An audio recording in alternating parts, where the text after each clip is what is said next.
इस ब्रह्मांड में सबको लगता होगा कि ईश्वर, खुदा, भगवान ये यहाँ पे हैं और ये चीज़ काफ़ी हद तक सही भी है, लेकिन आज तक इनको किसी ने देखा नहीं है। लेकिन वहीं दूसरी ओर कुछ ऐसे लोग होते हैं कि वो इनको बचाने की बात करते हैं। वो उनको बोलते हैं कि ये हमारे मालिक, हम इनको बचाएंगे। अरे तुम क्या बचाओगे? जिसका कोई वजूद ही नहीं है उसे कौन बचाएगा, जिसका कोई अंत ही नहीं है। तुमने कभी अपनी पृथ्वी के बाहर झांक के देखा है कि बाहर की दुनिया में आखिर चल क्या रहा है? बाहर कितनी बड़ी बड़ी गैलेक्सियाँ, कितने बड़े बड़े ब्रह्मांड, कितने बड़ी बड़ी आकाश गंगाएं घूम रही हैं। तुमने कभी उन चीज़ों के बारे में सोचा है? नहीं सोचा होगा। तुम क्या करते हो? बस आपसी झगड़ों में उलझे रहते हो, आपस की सिरदर्द, आपस की टेंशन में उलझे रहते हो। लेकिन आज मैं आपको बताने वाला हूँ कि इस दुनिया के बाहर भी बहुत बड़ी दुनिया है जो कि तुम्हें घूमनी चाहिए, जो कि तुम्हें जाननी चाहिए, और जिन चीज़ों को तुम्हें एक्सप्लोर करना चाहिए अपनी ज़िंदगी में वो तुम कभी करते नहीं हो और इन्हीं सब चीज़ों में उलझे रह जाते हो। आज का जो इंसान है वो अपनी ही प्रॉब्लम्स में इतना फंसा हुआ है कि वो आगे आने वाली चीज़ों को कुछ एक्सप्लोर कर ही नहीं पाता। वो जान ही नहीं पाता कि वो कहाँ पे आया हुआ है, किस लिए आया हुआ है, किसने उसको भेजा हुआ है यहाँ पे, और क्या मकसद है उसका, क्या करने के लिए आया हुआ है। तो आज हम इस वीडियो में बात करने वाले हैं कि इस दुनिया के आखिर बाहर क्या है, इस ब्रह्मांड में आखिर है क्या क्या चीज़ें जिसे हम देख नहीं पाते हैं। एक बंदा जो सुबह उठ के ऑफिस जाता है या स्कूल जाता है या कहीं भी जाता है काम पे, उसको ऐसा लगता है कि उसकी ज़िंदगी बस यहीं तक थम के रह चुकी है। लेकिन शायद उसको ये बात पता नहीं है कि इस दुनिया के बाहर कितनी बड़ी दुनिया उसका वेट कर रही है।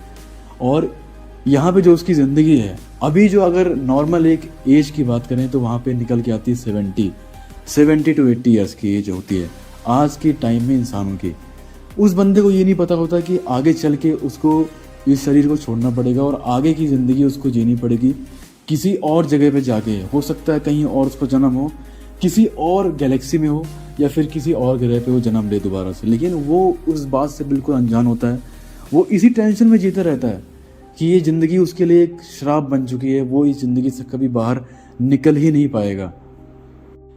उसको ऐसा इसलिए लगता है क्योंकि उसने इस दुनिया के बाहर कभी झांक के देखा ही नहीं, उसने अपनी आंखों को कभी बंद किया ही नहीं है, उसने अपने अंदर भी झांक के कभी नहीं देखा है कि आखिर वो किस लिए आया हुआ है यहाँ पे, उसका मकसद क्या आने का, वो क्या करने के लिए आया हुआ है। अच्छा, किसी ने कभी सोचा नहीं कि लोग जन्म लेते हैं, लोग पैदा होते हैं, दुनिया में आते हैं, संसार को देखते हैं, लेकिन चले जाते हैं। उन्होंने इस बात का कभी अंदाज़ा लगाया ही नहीं कि वो आखिर जाते कहाँ हैं और आते कहाँ से हैं।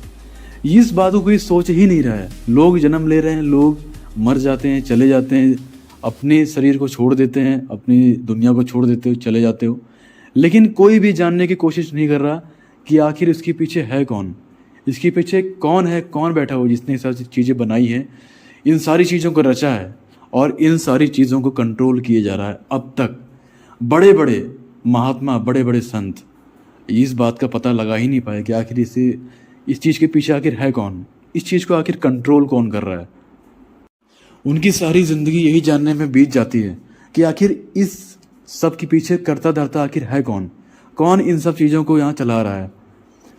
तो यहाँ पे जो सबसे बड़ी बात निकल के आती है, अगर आपने कभी सोचा होगा, आप कभी अकेले में घूमते हो, आपको लगता होगा ना कि किसने ये सारी चीज़ें बनाई है।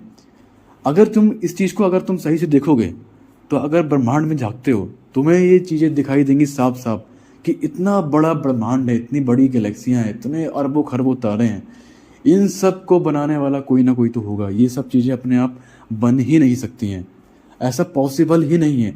एग्जाम्पल के लिए अगर तुम कोई भी सामान यहाँ पे रख देते हो, कोई भी चीज़ रख देते हो, बिना उठाए वो उठेगी नहीं, बिना मूवमेंट कराए वो मूवमेंट होगी ही नहीं, उसके पीछे कोई ना कोई रीज़न ज़रूर होगा।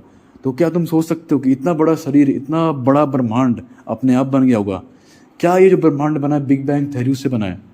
नहीं, इसके पीछे बिग बैंग थ्योरी कोई भी ऐसी चीज़ मुझे तो नहीं लगता कि काम करती है। इसके पीछे कोई ना कोई है जिसने सारी चीज़ों को कैलकुलेट करके बनाया है, रचा है अपने हिसाब से।